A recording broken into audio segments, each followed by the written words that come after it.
discusses the opportunities and the challenges for achieving the carbon neutrality agenda. We are also ensuring food security and also boosting rural economy. It is now my pleasure to begin the opening session by introducing Dr. Jim Leach, the Director General of the East Asia Department for the ADB.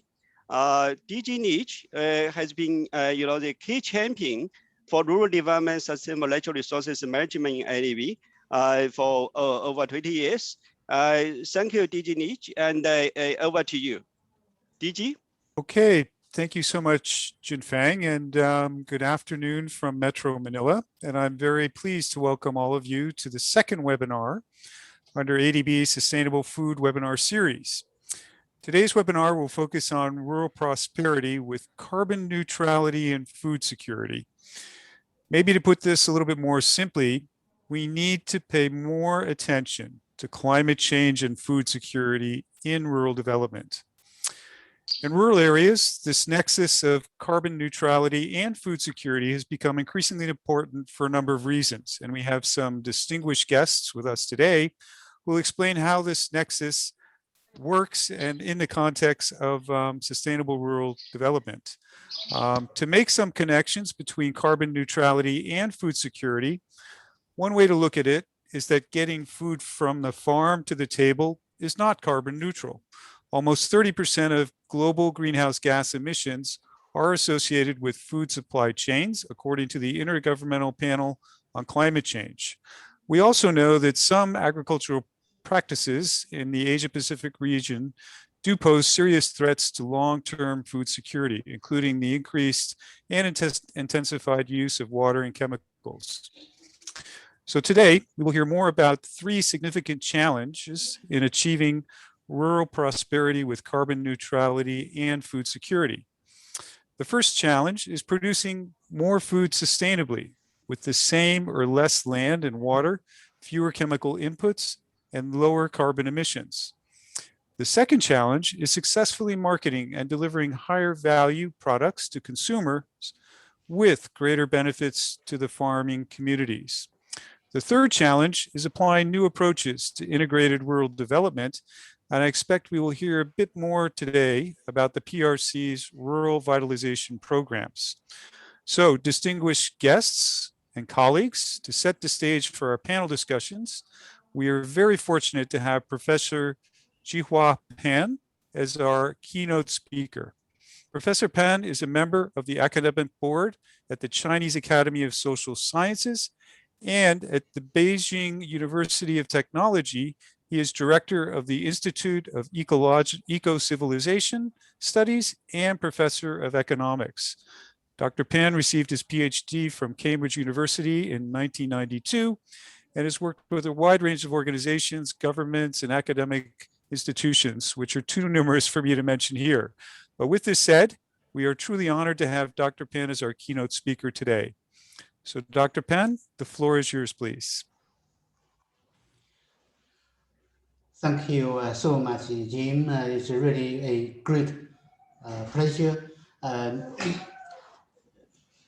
for such an opportunity discussing with you on such an interesting and challenging subject, climate change. I think that Jim is right. We make it simple. Climate security and food security, and of course for rural prosperity. I think that I've been given 20 minutes to provide an overview of my ideas, my observations, and my thinking, so that you can have something to think and also to respond and also to criticize and something to innovate. So should I share okay, it's here already. So next please, can I go to the next page?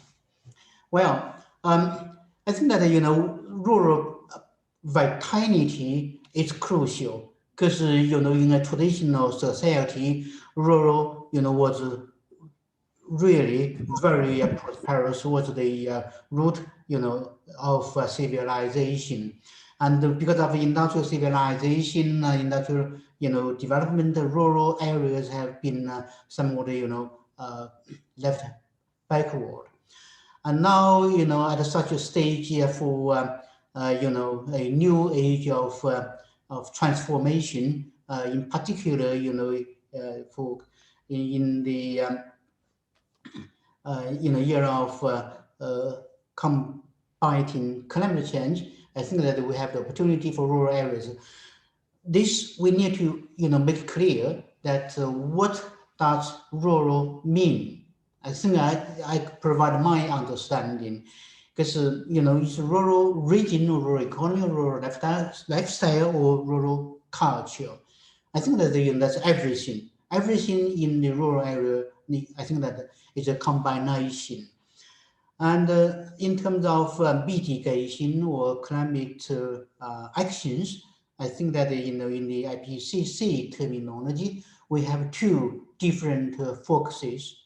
One is that more, you know, on the physical side of the rural areas, there's something called LULUCF, land use change, and forestry. The IPCC produced a special report on rural CF in 2001, and I think 1999, not 2001, 1999. But more recently, you know, the IPCC discussion more on a sectoral, you know, perspective, that is, you know, agriculture, forestry, and other land uses, something called a FOLU in the 2010s. And then when we talk about the rural, you know, development for humanity, I think that, you know, in the longer term, prosperity, you know, is the target. And then for mitigation, you know, carbon neutrality, and also, you know, for contribution to carbon neutrality in urban areas as well. The other thing I think that, you know, we must, you know, keep in mind is that adaptation, food security, climate resilience, and of course, we need to have a healthy, mutually reinforcing, the so-called nexus, that's water, food, and energy nexus. Next, please. Next page. Well, for carbon neutrality, I think that the, you know, the point is very clear, that is rural regions have the advantage of not only the space for solar and wind as zero carbon energy, but also the potential to generate carbon neutral bioenergy. Because in the you know, agrarian society, you know, bioenergy was the only, not the primary source of energy supply. But now I think that we need to come back, you know, bioenergy as a source of energy service. Next, please. Well, I think that, you know, for, you know, bioenergy traditionally is simply for, you know, combustion for burning. And now we have biogasification, we have bio, you know, electricity generation, we have, you know, biochar. So we do have, you know, many, you know, forms of energy transformed from, you know, biomass for energy supply. So this is because this is something very different from solar and wind, which are intermittent. But the bioenergy can be storable, you know, can be flexible, you know, can be easily transferred, and it can be transformed into different types.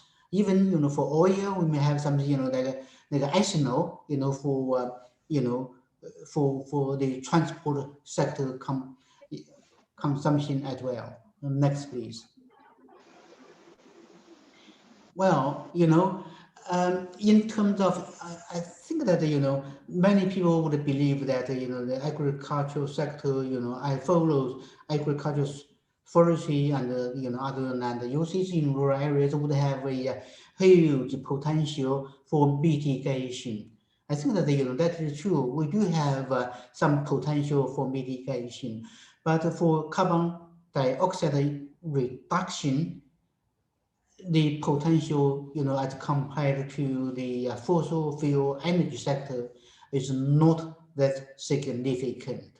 It's something about 10% at most. Of course, we can see, well, the livestock and meat, the food, everything. Yeah, we do have some, some potential, but all this, I think that I call it a carbon neutral sort of energy or some sort of mitigation, because everything is from the atmosphere and then it's emitted to the atmosphere. So in the longer term, it's in balance. But of course, at a certain stage, at some specific location, and then we may have a source or sink, there may have some differences. But overall, and in the longer term, all the agriculture, the green, the vegetation, the sector is something carbon neutral. Next, please. For me, I think that carbon sink, does have a role, but is less important than biomass energy, because this is something what we need to replace fossil fuel energy. This is a good to work together with solar and wind, and more importantly, that is climate adaptation. Because in rural, for climate resilience, for biodiversity conservation, for risk reduction, for everything, I think the climate adaptation is the most important function for, of course, for the security, water and soil conservation. And so I do have some detailed information for the CDM projects practice in China. As you can see, the amount of emission reduced is not that significant, but its ecological function is much more important and significant. So next page, please. Well, understand that in rural areas, you can see in urban areas, it's impossible for them to be self-efficient. But in the rural areas, we do have the potential or opportunity to be, zero carbon energy self-sufficiency. For transport, for buildings, for for domestic household consumption, self-sufficient, and also we have surplus, to support zero energy consumption in the urban areas. Next page, please. The next issue that's rural carbon neutrality, does have implications for food security at water, food, land. Energy nexus complicates the interactions. The example is that we can have forest cut down for something wind or solar PV installation, but that is wrong, because that would have some ecological climate resilient set or negative impacts. So we have to be careful. Carbon neutrality, like energy crops, this we have to be something well balanced and well assessed before we take the actions. Next, please. Okay, well, this is the good example, because this is so good, an area for forest, so green, and then the trees were cut down, and then we have the solar panel installation, This is completely wrong. This should not be promoted, should not be encouraged, because this would, exaggerate soil and water erosion, would, damage biodiversity. And so this is, bioenergy can be the same as solar. So this is not the case, not the, the example for zero carbon energy generation, not for carbon neutrality. So this is not right. Next, please. As I mentioned earlier, water is critical. For food security, for climate resilience, everything we need water. And without water, you would not have food security, you would not have food sinks, you would not have biodiversity. So water is the critical element, for people to think about, the relations between carbon neutrality and food security. Next, please. Well, we do have some, something called multiple wins. We have food production, solar PV, solar energy generation. We have, this aquaculture, livestock, all of them, mutually reinforcing, mutually, enhancing opportunities. So we need to make a site-specific, case-specific assessment to see if they are mutually reinforcing, if there are multiple win opportunities, and then we can, make it, food security with carbon neutrality and to promote rural prosperity. Next, please. Well, so carbon neutrality here, as I mentioned earlier, will bring opportunities for rural prosperity, where food security had to be prioritized. So this is my, understanding. Food security is the priority. There might be no doubt about it. And then, carbon neutrality will promote, if they are promoting food security, and then we must have it done. If they are not, and then, we have to be somewhat more careful. But on the other hand, zero carbon energy generation would provide opportunities for rural employment. Next page, please. So this why I see that, opportunity for the rural areas. Normally, we would say that, by zero carbon energy would be expensive. It's not the case anymore. It is cheaper, it's more competitive than thermal power electricity, like, solar PV electricity. And now, it's only something, 1.5 cents per kilowatt hour. And it's much cheaper, it's so easier, and it can be distributed. And then the rural areas, they have space, and then they can sell the surplus energy, to support urban zero carbon energy supply. Next, please. So this is another, good example, multiple wins. Because in Qinghai province, northwestern part of China is Gobi Desert.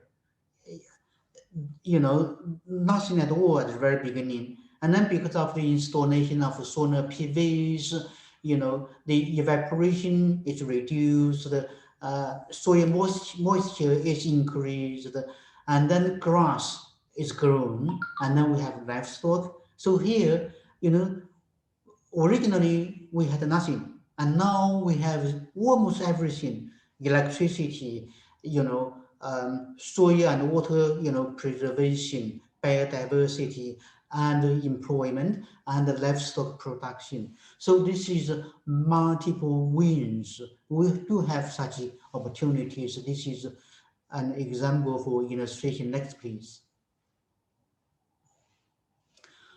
Well, and for as I mentioned earlier, the food sector does have some potential, but for in the overall picture in emission reductions, the contribution from a food sector should not be exaggerated. If we look at the proportion of emission reductions in the German case, the agricultural sector contribution is something not that huge. So in this regard, I think that our efforts for rural prosperity, the focus should be more on bioenergy and climate adaptation. Next, please. Well, I think that give me 20 minutes. I think that time is almost there, and I would like to provide my conclusions and discussion. So multiple wins through a follow agriculture forestry and other land uses, mitigation and adaptation do exist. For rural vitality, we generate income through zero and carbon neutral energy production. The cost is low for rural development, and carbon neutrality, we have the potential for direct carbon, reduction, but the potential is somewhat limited. And for climate resilience, I think that this should be prioritized, and this should be promoted. So the function, for the energy sector, their contribution for climate resilience, for climate adaptation is minimal. But in the follow sector, it does have a dual function: mitigation and adaptation, and in the meantime for rural prosperity and food security. So this is multiple wins opportunity. And then with regard to water, land, food nexus issue, I think that such a complication does exist, and we must be aware of such conflicts, and food security must be taken as the priority, the only priority. And this is the source for rural prosperity and also for national security. So this is, even without no carbon neutrality, but we must have food security. And so this is something we must make it very clear. But we do have the opportunities to make them be reinforcing. And finally, rural prosperity, carbon neutrality, and food security, these are the targets, but all of them can generate employment, can generate income, and also, can be somewhat, in an environment for, with climate resilience. So rural prosperity, carbon neutrality, and food security are not only for the rural regions, but for the nations, for the urban areas as a whole. So the role of rural prosperity, carbon neutrality, and security should be viewed from a wider perspective, from a longer perspective, from a more strategic perspective, so that we can make them compatible, make them reinforcing one another. Well, I think that I should stop here. I think this should be the last slide. And the next. Well, I thought that I finished. We nearly finished. I think that everything been covered already. Okay, well, thank you very much for your attention. And you may see that some of my points might be a little bit radical, but I do believe that the rural food security must be #1 priority. and the carbon neutrality not only for rural regions but also for the urban areas as well.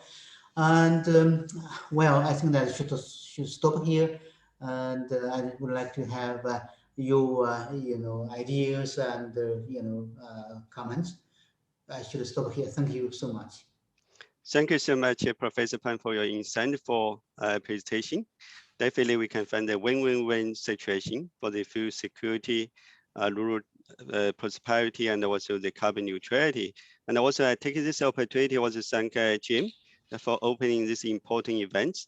Now we already have the over 240 participants. I want to just remind one of the audiences, if you have any observation, questions, just post your questions or observation on the chat box. My staff will channel these questions to Jim, to Jiahua, and also one of the panelists. So I understand that we already received the number of the questions here, but I think probably right now, let's say, they started our panel discussions. If I would like to invite one of the 4 panelists to the stage.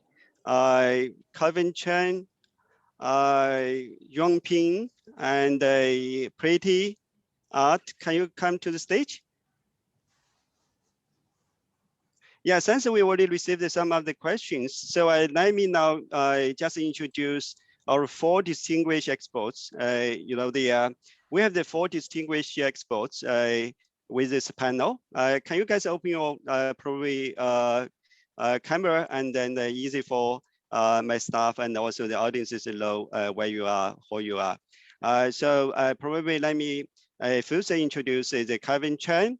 He is a Chu Chair Professor and International Dean, Chinese Academy for the Rural Development, Zhejiang University.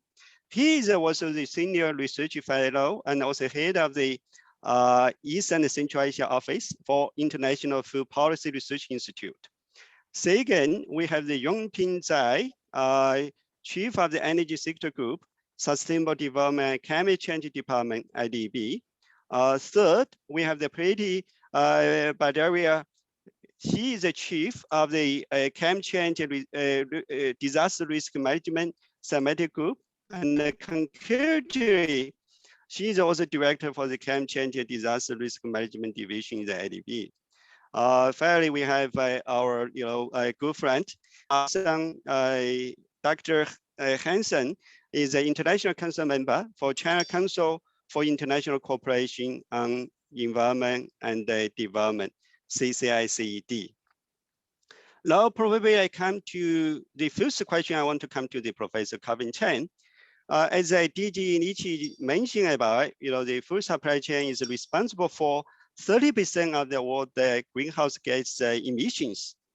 But these emissions can come from the whole supply chains, including like the land and the water use, storage, transport, packaging, processing, retail, and the consumption. Professor Chen, can you explain in which part of the supply chain there exists the biggest potential to reduce the carbon footprint, and what the key technological solution to you, Calvin? You have the 5 to 6 minutes to. Okay, thank you very much, Qingfeng. Very pleased to be here on the second webinar, and to have the opportunity to share some of our recent studies. Listening from Professor Pan's presentation, and I'm very much echo some number of the observation he made. For example, food security has to be on the top of the agenda, and we should explore the multiple ways. The possibility are very much there. So let me share with you a number of quick slides I prepared on this particular questions. Next, please. So if we look at carbon emission in the China's food system, in answer the question that raised by Qingfeng, well, look at agriculture activity in the supply chain. it has about 710 million tons emission, which, well, that's in 2018. It's roughly accounting for 5.4% of all carbon emission. Among that, if we look at that process and rice account for 26%, beef about 17%. This is the number for 2017. While at the same time, if we take another angle to look at, as Qingfang mentioned, if we look at it from the whole food system, particularly look at the energy perspective, then you find really in 2018, there are also 680 million tons of emission, carbon emission, which are related to the food supply chains, in which the food processing sector, the energy consumption probably has about 420 million tons, and the agriculture energy, it's about 170 million tons. So that tells us it's also the beyond the farm gate, the emission is very important. So we needed to pay attention on that when we're talking about reducing the carbon emission in agriculture. We needed to look at the whole food system. Of course, those numbers are in China. So if we look at the total amount of emission, it's about 1.40 million tons in 2018. As mentioned by Professor Pan already, in terms of percentage, the contribution of food system in terms of emission to the overall emission is not that high. It's about a little bit over 10%, but still it does offer the opportunity to mitigate, to reduce the emission. And however, if we look at the forest side, the carbon sequestration, we look at the number, it's 480 million tons in 2020. It could increase to about 1.6 billion tons by 2050. So this is quite a huge number. This offers good opportunities for the zero carbon neutral emissions. So that's why we look at that, those numbers, we felt certainly there's still some scope for the agriculture and food system to reduce the emission. At the same time, as Professor Pan mentioned, we needed to keep another thing on the top agenda, that's food security. Next slides, please.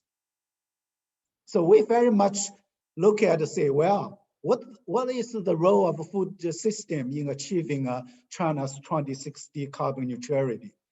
However, we have to make sure we can ensure the food security.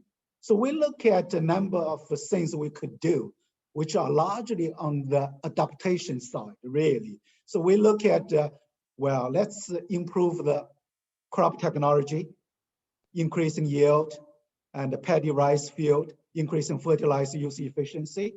Let's look at improving livestock technology, reducing the emission from livestock production, forage use efficiency, and in particular, reducing the food waste and the loss, because that's quite a high percentage in China.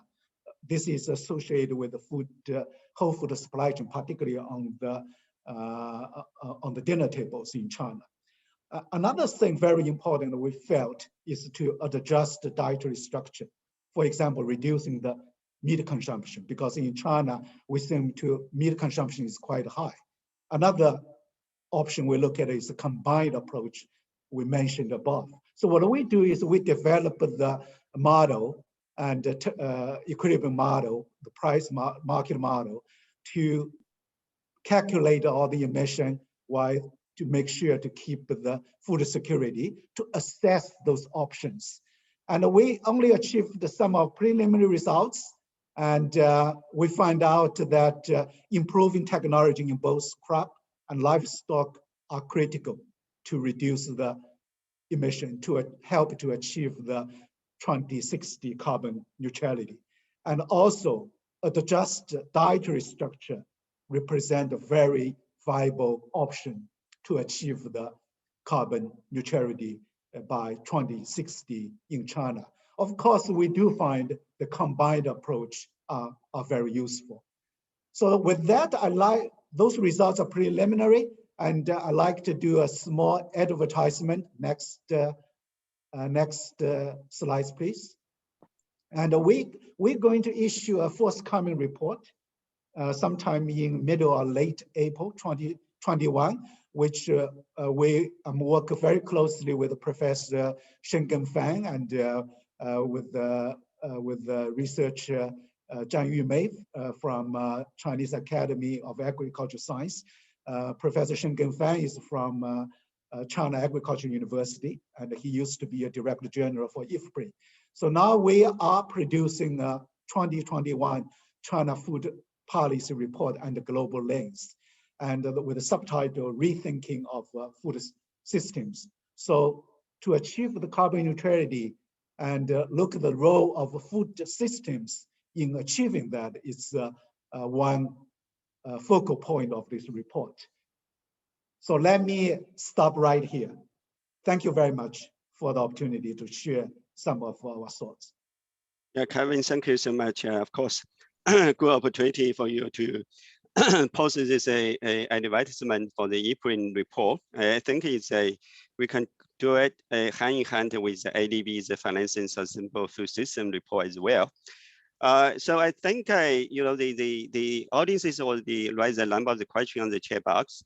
These questions, some of them channeled through directly to our speaker and the panelists.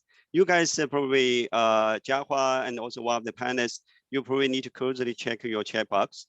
You can directly address the question, but some of them probably will, to rise up to the podium to discuss. To save time, probably let me now turn to our second discussant, Dr. Yongping Zhai.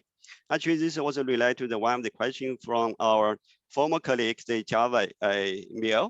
To achieve the carbon neutrality in rural area, it is very important to prioritize the rural renewable energy, including biomass energy, solar energy, small hydropower, wind energy. But one of them probably have the different implication for the food security and also their rural prosperity. Now, my question to you is, have your energy community already examined the resources availability, evaluate rural energy options, and also identify any good case studies for win-win-win, multiple wins scenario, cleaner energy, better environment, and higher farmer incomes for their rural prosperity? So over to you, Dr. Yongping. Thank you, Qingfeng. First of all, I would like to say how much I appreciate this event, good knowledge learning for me. To be honest, I've been doing energy sector mitigation, adaptation, but all within energy community. This is the chance for me to hear from most experienced prominent scientists on the agriculture, rural development side, to learn and see how energy sector can work together with agriculture sector, rural development, and this is very important. I think that this target of carbon neutrality helped us to come together, and that's a great thing. I have learned, for example, I have learned that Professor Pan said food security must be the #1 priority, and then adaptation, and then the carbon sink, so carbon neutrality. So there is a sequence in the assessment and analysis. This is very important for me, and also learned from Professor Chen that this breakdown of numbers in agriculture emissions.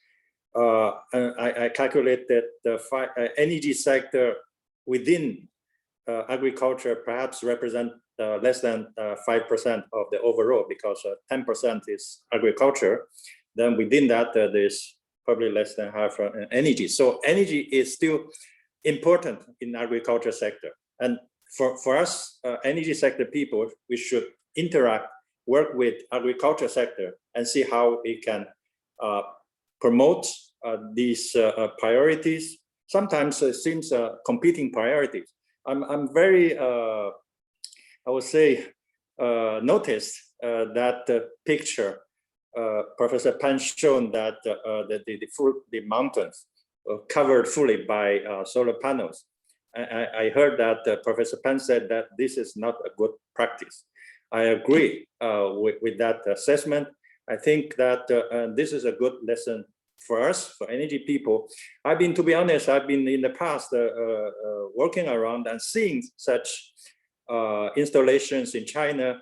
And when I see, you know, a view from a different angle, I can understand why we should, you know, make our effort jointly. So that's basic observations. I would like to go further a little bit on energy sector. The question you have asked, we did have some form of understanding rural areas, how much the natural resources are there to meet the demand. But very often we think the demand for agriculture production and demand for household use, we consider agriculture and household just consumers. I think we should make analysis on how energy, the agriculture sector, rural areas can become energy supplier of their own, and making this way to achieve more sustainable development and carbon neutrality eventually. I'll give you one example. In last 2-3 years, China has been promoting clean heating in rural areas. But this clean heating in rural areas, traditionally, this heating was provided by coal, or even biomass in a traditional way, conventional way. So this big source of indoor pollution.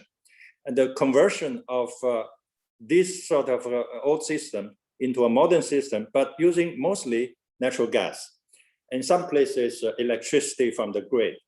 I don't see this is a sustainable and final solution for if we want to achieve carbon neutrality. First of all, gas is still a fossil fuel, and electricity from the grid is 60% of coal-fired power. So I think it's underutilized. The rural resources have been underutilized. Let's say agriculture residues, so biomass, have not been utilized for heating, providing heating mostly.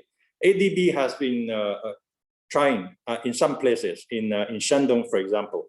We do have a project, and we have a pilot project and converting the agricultural residues into some form of gasification, and then providing heat for energy purposes. But that's just a pilot. I think overall we're not doing enough to use the basic resources within the rural areas for supplying energy as a supplier. We always consider any rural areas as a consumer, and we provide energy from outside. I think this is a wrong approach. We need to develop the rural areas with its own resources and achieve carbon neutrality. Another example, in China, the rooftop solar has been well developed in rural areas. You go to villages and you see solar panels on top of many household, the houses. However, if you look at these installations carefully, they are not providing electricity for the household themselves. Actually, they are selling the power to the grid and get the grid power in some form of exchange. But I think I can understand this logic, because by selling the solar PV power into the grid, you get money. It's form of poverty reduction. But from an energy point of view, I don't think it's an optimal arrangement that you will send power up to the grid and you get power back to the grid. It's not efficient, and we're not achieving carbon neutrality. I think in that area also, we need to go for a second generation of rooftop solar. In China and in other places, that this solar PV should be a source of energy for household, and we need this energy to improve the life of these people. And that's why I think, again, in that area, we have a lot of work to do together with agriculture sector and rural development. Last example, I think, is a positive one. We did pilot how to use a biomass agricultural waste into some form of fuels, making it a pellet, a form of fuels for cooking and for heating in some rural areas. And we even use high-level technology, some form of IT technology, put sensors in the room to monitor the operations of this system. We try to build plants near the village to manufacture this kind of pellet fuels. And in this way, I can see optimal use of rural areas, resources in the rural areas, and meeting the demand in rural areas and creating jobs. So that's a good example. Let me stop here and just sharing some of my observations. So once again, I thank Professor Pan. Yeah, and Professor thank Chen you so much. Yeah, thank you so much, Yongping. Very insightful observations. Of course, you share a number of the case study for the multiple wing, and of course, as some of the example also lead to the double rules. So I think now the questions from the audience is some of them already channeled directly to speakers and the panelists. You guys continue. Check your checkbox. You probably respond directly from your end. We are continuing the panel discussion. Right now, I'd like to turn to the Dr. Pretty Baidari. Now, the Pretty, you already with the COP talk for so many years.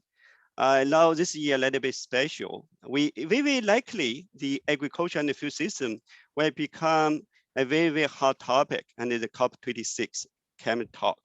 This is November.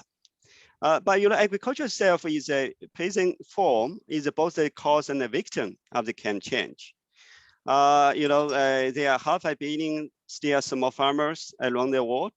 Many of them suffer from the economic disruption of the COVID-19 pandemic. Most of them already feel the effects of the climate change. Now, I have the two questions to you, Pretty. How can the food and agriculture sector can contribute more effective to the global climate change agenda, number one. Number two, where you see if there exists any opportunities for the COP26 to allocate more resources, more financial resources to support the small farmers to transform the agri-food system. Over to you, Pretty. Thank you, Jingfeng, and thank you, Professor Pan, for your presentation. And you have very uniquely highlighted the plausibility of multiple development and climate outcomes while focusing on rural prosperity, bringing together a very complex topic and disaggregating it at different levels, and also to Professor Chen and Yongping for their insights. The first point that I'd like to make to the first question that you raised, Jingfeng, related to the role of the agriculture sector. I would like to take, take further the point that Professor Pan made, that looking at the IPCC definition and looking at agriculture in the broader context of agriculture, forestry, and land use, the AFOLU, acronym that is used, because traditionally, these three together actually are equally important as the energy sector insofar as the contribution to emissions goes. So agriculture, forestry, and land use accounts for 23% of the emissions, while I do understand when we are talking about mitigating climate change and meeting the Paris Agreement goals, there is an overlaying emphasis on the energy sector and energy sector emissions, but it is also well known that agriculture, forestry, and land use have a significant contribution. So my first point is that we should look at it in that broader complex. The second point relates to the emphasis on food security that both Jim Lynch and Professor Pan have made. And perhaps that could be the starting point in our discussion. And in that context, we have to look at probably the transitions in the coming decade that would emphasize or undermine issues related to food security. And it's not only food security, but also nutritional security, if I may say so. And the second point about these transitions, if I can elaborate a little further on that, this is some work which has been undertaken by the Food and Land Use Coalition, which is a coalition of researchers, private sector, think tanks, which published this report in 2019. And very clearly, they have put healthy diets as the top of the narrative. And healthy diets, of course, relate to food and nutritional security. And they have talked about, emphasized the local content of the food we eat, but also the planetary and human boundaries. So to what extent are we looking at nutrition? To what extent are we looking at the impact of what we eat on the planet? So that is the topmost at the apex of this pyramid that this particular coalition has talked about. The second layer in the pyramid is related to nature-based solutions. And I saw in the chat box someone talked about productive and regenerative agriculture. So that is an important point, both from the mitigation and adaptation perspective. Whether we're talking about, when we're talking about regenerative agriculture, we're talking about going back to the traditional crop rotation exercises that were undertaken, or we are talking about controlled grazing or agroforestry issues. So in terms of nature-based solutions, looking at both productive side of agriculture, but also regenerative. The second one is related to protecting and restoring nature, because again, there are these competing demands of land use, and whether it is for food production, whether it is for urbanization, or whether it is for carbon storage or biodiversity and other ecosystem services. And the third one relates to healthy and productive oceans, because if you're talking about nutrition and food security, let's not forget the role of oceans in providing us with that kind of food security as well. So this is the second layer of the pyramid. The third layer of the pyramid relates to the choices we make and the supply of these choices. So, is it from diversifying the protein sources, again, linking to the oceans, the, aquaculture, fisheries, or nature, or plant-based, or, even recently, one of my colleagues at ADB has told me the importance of insect-based diets. Of course, that gave me a little bit of heebie-jeebies, but having said that, there are all these transitions that are being talked about, and we have to look at it in that broad spectrum of these transitions, and what we may have to do to change our cultural context and our mindsets as well. The second one, and again, Professor Chen talked about it, the importance of minimizing food loss and waste. About 1/3 of the food that we produce is either wasted or lost. And that is criminal in this context that we are living in. So there is so much opportunity of leading towards emission reductions or carbon neutrality if we just focus on the food loss and waste. And the third is looking at local loops and linkages. Again, Professor Pan showed a picture of urban agriculture. If bulk of our population is going to be in cities by 2050, what are the choices that we have so that food is produced near where it is consumed, rather than transporting it long distances, not only within a country, but importing food from other countries. So that's the context related to choice and supply. And the final one is at the base of the pyramid is opportunities for all. So in that context, the whole construct of rural prosperity, building opportunities in the rural areas so that we can stem this urbanization process and have a more balanced growth, I think is one very important. The role of technologies, digital technologies in this agriculture revolution, not only for producing food, but also in the context of adaptation. If we have early warning systems, how we can protect our food crops from extreme events like flooding, droughts.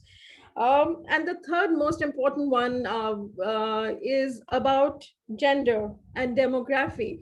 We forget that women, do take decisions related to food and nutrition of their families. To what extent are we empowering them with choices, be it in terms of income, be it in terms of ownership of land, be it in terms of the drudgery related to collecting water for their families, or be it related to access to credit. So this is, I think, this model and these transitions that the Food and Land Use Coalition has put forth in the report provides us with a very comprehensive construct of both mitigation and adaptation opportunities while ensuring that the development is balanced. So this is my response to your first question. And of course, there are other reports by IPCC which have talked about transitions. The 1.5-degree report has talked about transitions and many of the profound challenges related to sustainable management of land and also the trade-offs. Again, there was a question by our colleague Javed Mir. It is not a question of win-win-win. It is a question of trade-offs, and it is a question of providing a hierarchy of the choices that we are going to make. Finally, your question on financing and whether COP26 could put aside financing for agriculture. I think, the COP does not have that kind of a role to play in allocating funding and financing. What the COP can do is, say that there is balanced financing available like it has been done in the past. And the financial mechanism of the UN Framework Convention on Climate Change has the Global Environment Facility, the Green Climate Fund, and Adaptation Fund as the funding arms to carry out the policy and strategic advice provided by the COP. And GCF, at least the Green Climate Fund, has very explicitly said that they will provide balanced financing between mitigation and adaptation, so 50-50. In terms of the role of the COP, it can just provide the strategic direction. But if I were to give you, where the financing is actually coming from, climate financing, according to estimates and work which has been consistently done over the years by the Climate Policy Initiative, bulk of the climate financing actually originates in the country where it is deployed. So it is a question of also how our national policies, how our national regulations are directing this financing to different sectors, and how these policies are also incentivizing the private sector in the right direction, I think is an important point. So while the funds or while institutions like Asian Development Bank, can help leverage or mobilize other financing, our financing is very small compared to what the domestic financing is. And that is where the role of national governments, I think, is of paramount importance to ensure not only that there are strategies in place, long-term strategies in place for low carbon and climate resilient development, but also that the national budgets are allocating this kind of financing. And we were very pleased to hear recently from Bangladesh that about 8% of their national budget is now allocated for climate, with all different sector and line ministries preparing plans and which have been provided budgetary allocations. I'll stop here and thank you for including me in this panel. Thank you so much, Preeti. Definitely the natural-based solution, and of course, establish the enabling condition to incentivize a domestic financing very critical. That's also the reason why the multilateral development banks like the ADB can play a very important role. I know the questions already come to our panelists and our speaker. But at the same time, I need to continue the panel discussion.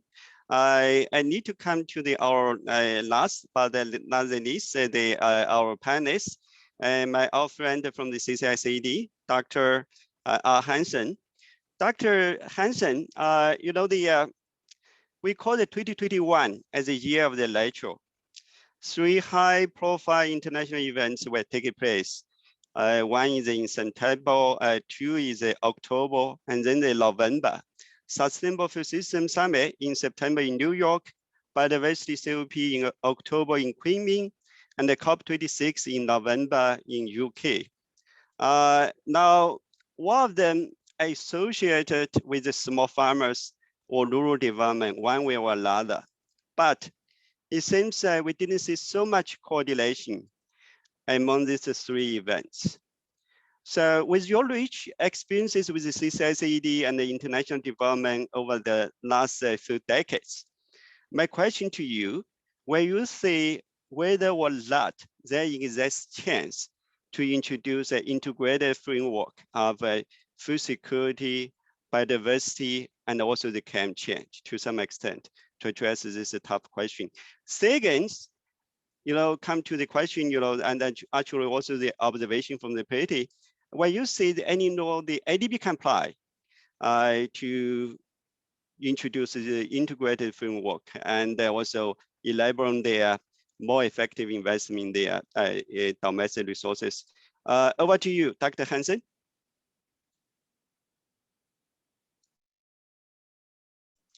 You need to unmute yourself. No, I think somebody can help to unmute Dr. Hansen. Oh, sorry. Okay, yep, yeah, we can hear you. If you could put my slides up. First of all, looking at what your first question is, I think the quick answer is that yes, it can be done. And the second part of that we could get an integrated approach. People talk a lot about it, but the action is very good. Are you hearing okay? A little feedback? Yeah, we can hear you. Okay, yeah, good. Okay, well, anyway, my point, my first point would be that while we're thinking about 2021 as, let's call it a year of environment, food, and I would say most of all maybe security, that really what we need is the whole decade should be devoted. We should be thinking about these things all the way through. So my big concern is not so much what's going to happen in these meetings now, because they're going to proceed, but what are we going to do after those meetings, the day after, the year after, 10 years after? So that's where my mindset is on much of this. But I just wanted to start with adding one word into what was said. Pretty covered a lot of the things I wanted to say as well, so it's great. But I'm adding the word ecological in here because we are hearing from all 3 of these organizations, the 2 conventions and then the FAO and the Food Summit. It's about natural capital. How do we invest in nature and how do we invest in people? And in the process of doing those 2 together, we can hopefully make some real progress. And the progress, I think, is going to come through the things like nature-based solutions, as Priti said. And sometimes it's also called nature positive. But I wanted to start by saying, let's think about the mountain to sea approach. And this is the Yangtze River, is as good as any, one of these huge rivers in Asia. And when we think of that, we start with the smallholders at the top, and the left there, and we see forests, and we see crops, and we'd see orchards there as well. Then we get down to the plains where it's a completely different thing, but there's aquaculture and so forth. And then finally to the sea, and the sea is very much messed up by the land side and as well by the fisheries themselves. So we have to think in this broader term of things. And I think this gets to your second question: what's the role for an organization like ADB to be involved? And as you well know, Ching-Feng, I've been involved with Jim on some work on this relating to what has been accomplished in the last 10 years in places like the Yangtze River, and then looking at it from the perspective of what can be done in the future. And here I have quite an optimistic set of observations, I think. And I'd like to just put the next slide on, please. So this one, a little distorted here, but the important point here is this is the model that guides me. It's not my model by any means, but it's the one that guides me. And that is that we're going to be thinking a lot this year and in the future about these things of an ecological ceiling, risk-based planetary boundaries. And there's 9 of these boundaries. Now, we think of that at a planetary level, but we can easily bring this down very close to the ground level as well for agriculture. And secondly, at the other end of it is the social foundation on which we build all of these things, food being one, gender equality, and some of these other things. The thing that I feel ties it all together is that we have a safe and just space for humanity, and we have to think in regenerative terms, as Pretty said, and also distributive terms, so that everybody does get a prosperity. Now, this is sometimes called the donut model, that is bringing together the ecological ceiling side with the social foundations, and out of that you build these new economies, and also I think a new kind of globalization approach that's quite different. But I think that the important point is, what is this safe and just space, and how widely can you apply that? To me, the important thing is to be thinking about fairly big systems, like whole water basins, etc. And it could be desertification prone areas. It could be aquatic systems and island systems even. But the important point about all of this is that it requires a great deal of institutional reform to put in place something like the donut model that has all these different ideas about energy and so forth, and ensuring that we actually are living on one planet safely. And this is where I see we have to put a lot of our effort in the future, and we have to deal with it in the context of the SDGs as well, Sustainable Development Goals. And what I'm fearful of is that we're falling behind in all of these things. We're not making our targets. And I think that's one of the things that should drive together the 3 meetings that you talk about, Ching-Feng. And I think what an organization like ADB, and not the only one, the people that actually have the work underway on the ground and are trying to produce these new models of integrated framework. And I'd like to just go to the 3rd slide if I could. Can you hear me? There's one more slide. Leah, probably Angela, yeah, move to the next one. Yeah, there. Okay. Now, this is actually, I think, pretty much what was being said by our good friend and speaker today, mutually reinforcing. And this is one of the things that really is the most significant thing. How do we look at co-benefits and synergies? There's an awful lot of stuff that could be done, and I think we've heard a lot about it today on the carbon side, for sure. But it also goes back and forth with biodiversity, and it also goes into some of the things that we need to think about in terms of not just finding a few of these things, but every project should be nature positive. Every project that ADB or others tackle should be carbon neutral. If we took that as a starting point, and we could add food in here as well, but we would force ourselves to think about all the opportunities that we can find. In looking at some of the examples of what ADB has been doing in the past decade, I find that one of the really interesting things is the way benefits are being bundled so that, you know, a good one example for water is drinking water and toilets and sewage systems, drainage systems, etc. in the rural areas. When you start bundling those things which people really want and need with the longer term things that are those that relate to ecological security, and also to other things that are new forms of agriculture, etc. There's lots that are going to take time, but you can bundle those together and start in a very important way, I think, to build up new systems of agriculture, new systems of energy, etc. Now, with having said all of that, then you need the models. We need the models desperately in the world, and I'd call them whole system models for scaling up. And this is the most interesting thing, I think, where the organizations like ADB and possibly others like the World Bank and some of the national funders of things can really make a huge contribution. And to me, that's the entry point for all three of these meetings, is for the organizations that have some money, sometimes big money, sometimes smaller money, to be able to show that these systems work and that you can experiment to bring every project to being nature positive and carbon neutral.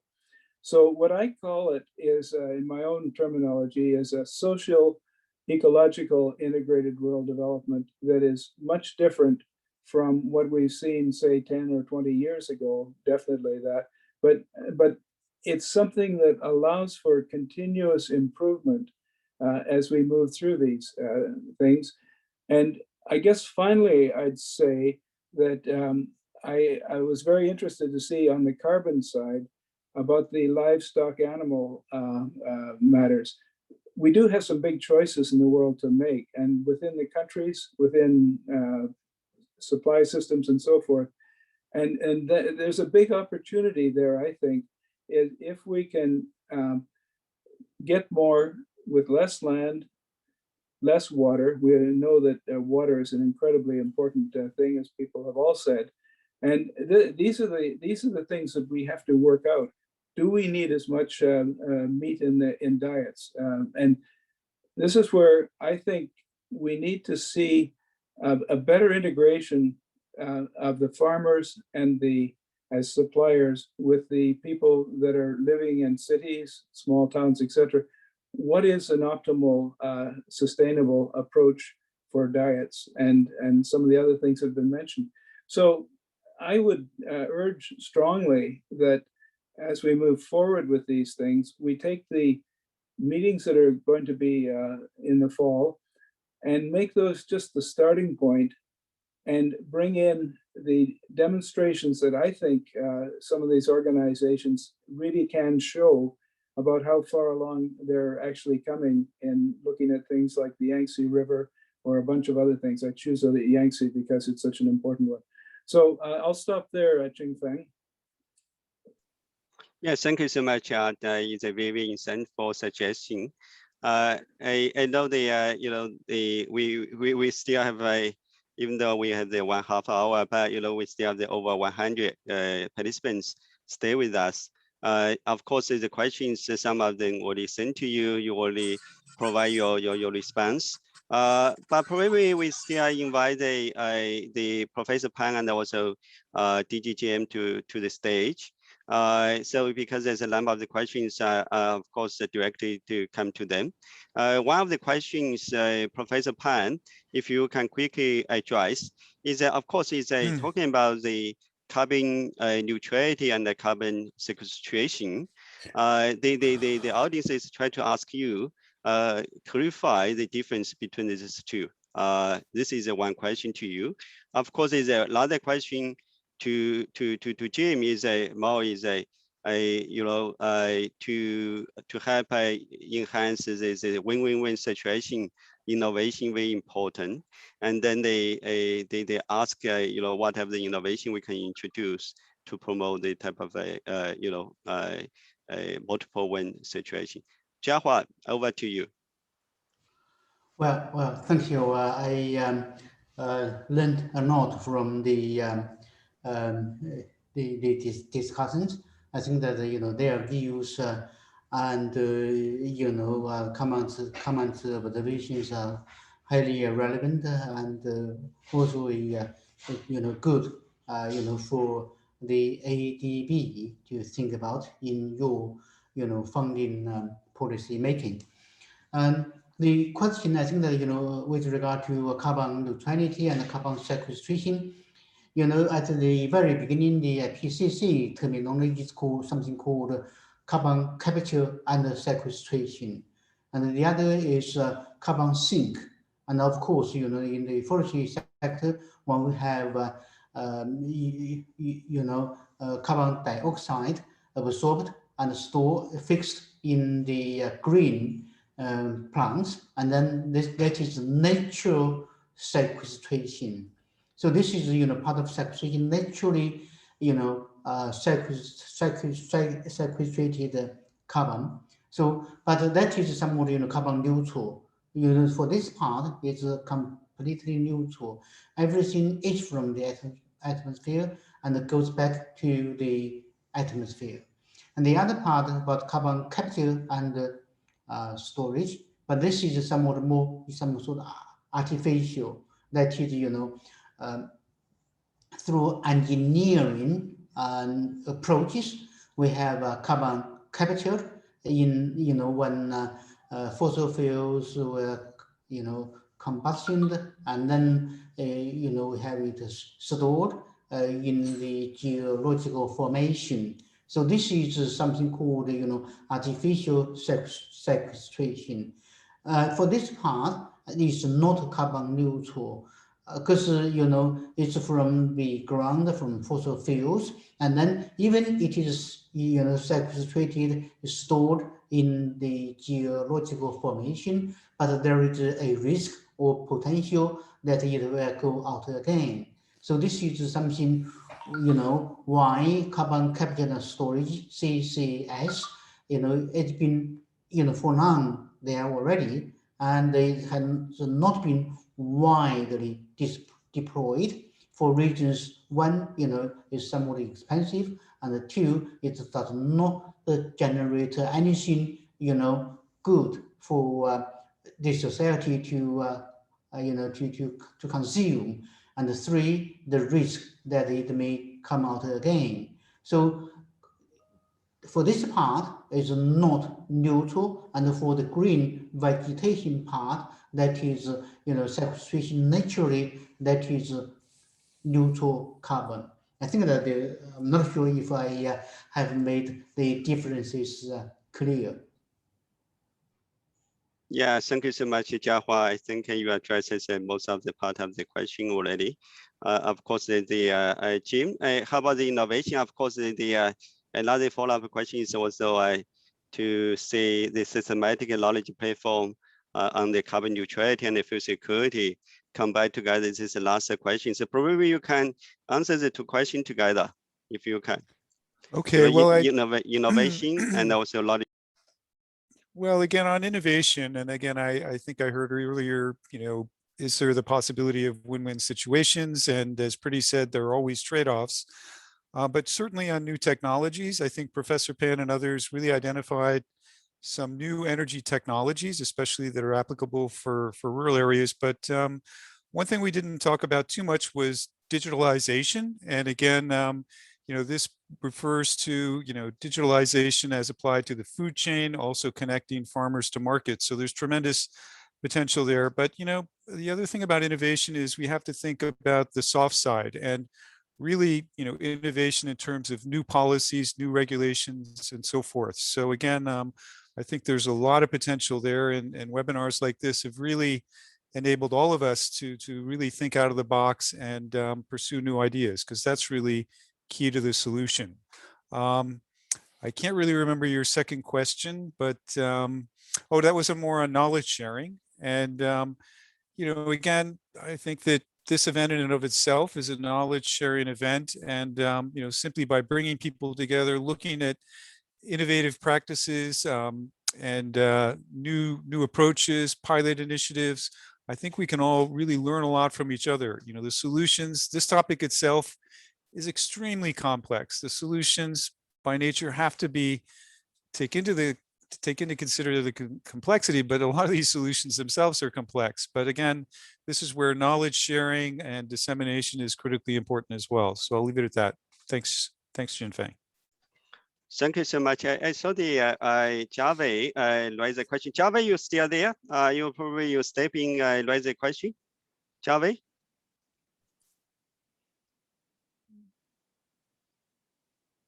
Yeah, it seems that Jave is a Jave, you just give you 1 minute to raise your question, and our the Jim and the Java or the panelists can respond. Yeah, go ahead. Jave. Yeah, thank you, Jinfeng, and thanks for this opportunity. I had a quick question for the panelists. I mean, everybody gave a very comprehensive presentations. Now, in terms of trade-offs, just let me give an example. I mean, this question of carbon neutrality in agri-food systems. Now, on one hand, yes, changing diet, say, for example, moving from meat-intensive diet to non-meat-intensive diet is one way to decrease the carbon footprint of agri-food value chains. But if you look from a rural prosperity side, currently at least, or in the medium and short term, if you look at where the greatest opportunity for improving or diversifying nutrition combined with rural prosperity and incomes, it's usually in the livestock sector. So both regionally and nationally, in many regions of Asia at least, livestock sector is very critical for food and income security and rural prosperity. That is on one side of the equation, and then at the same time we recognize methane and other livestock issues with carbon emissions. So that's the kind of tension and trade-off. So the win-win situation has to look at these kinds of tensions in these situations. So my main comment is problems are universal, but solutions are really local, and they have to be conceptualized. One cannot look at universal solutions. So that's where the local context and knowledge has to come into play. That's where these trade-offs and win-win situations can be identified. And the last point is that the key challenges on the ecological side, maybe agroecological frameworks, landscapes are useful frames of planning, but then the governance and management structures are not congruent with that scale. So there's a scale disconnect. So how does one look at agroecological side and the management and governance structure? How does one recognize that, whether it is a local landscape level, provincial jurisdiction, or national or global? So I'm just putting those questions for thought of the panel today or beyond. Hope that this is a useful intervention. Thank you for your time. Thank you so much, Java, is a very insightful comments. Well, Pretty and the Art is still there. I know the Art that you're prepared to answer the question. Pretty or Art?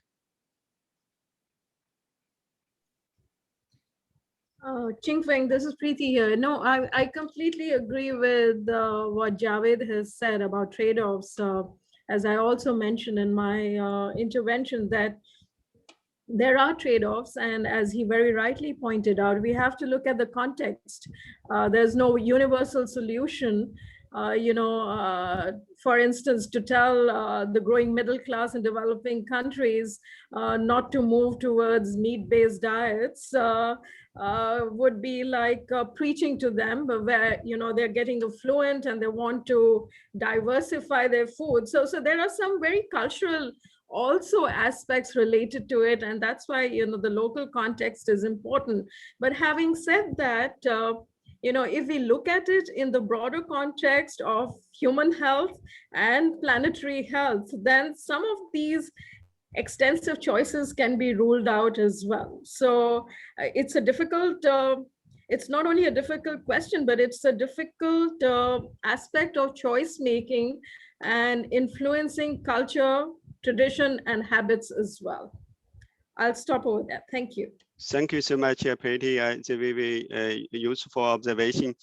Java, just for your information, this Friday, ADB is going to conduct the dialogue with the World Organization of the Animal Health, the OIE, talking about the One Health, of course, very much focused on livestock sector.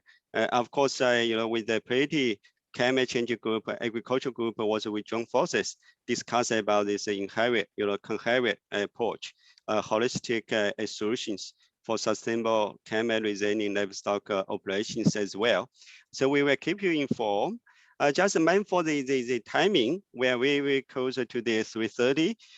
With this, I think I need to invite, DG Jim Nietzsche is already here. I would, invite the DG, you deliver the closing remarks. DG, the floor is yours. Okay, thank you so much, Jinfeng, and distinguished guests and colleagues. I must say, today's discussion has been very, very interesting, and I've really learned a lot. And I must add that I was very impressed about how passionate everyone is about the issues we've covered. But as Jinfeng said, I do need to bring this webinar to a close, and we'll do so by first thanking Professor Pan and also all of the panelists today who I know, namely Art, Kevin, Priti, and Yongpin, for their very insightful contributions and discussions. And of course, a very special thanks goes to Jinfeng Zhang for organizing today's webinar and just bringing us all together. I'm not going to attempt to summarize today's discussions, but I believe this webinar has provided all of us with a deeper understanding of how climate change and food security are closely interlinked. And by recognizing this linkage, we can contribute to more sustainable approaches to rural development in the PRC, but also across Asia and the Pacific. So again, the next webinar under our ADB Sustainable Food Webinar Series will be in April next month on supporting smallholders as agents for sustainable food systems. And then in May, we will organize another webinar on promoting digital agriculture for sustainable food systems. So once again, thank all of you for joining us today, and please take good care. Thank you.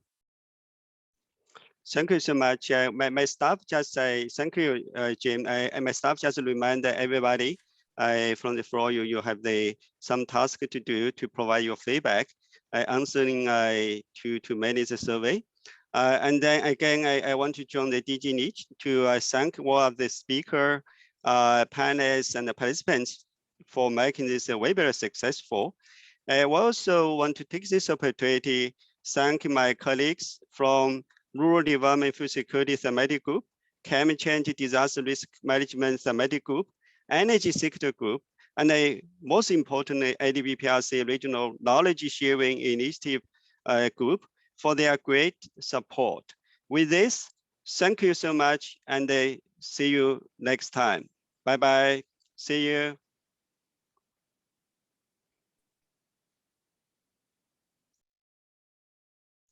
Thank you, Jim. Thanks a lot for your leading this. Thanks, Jinfeng. Take care.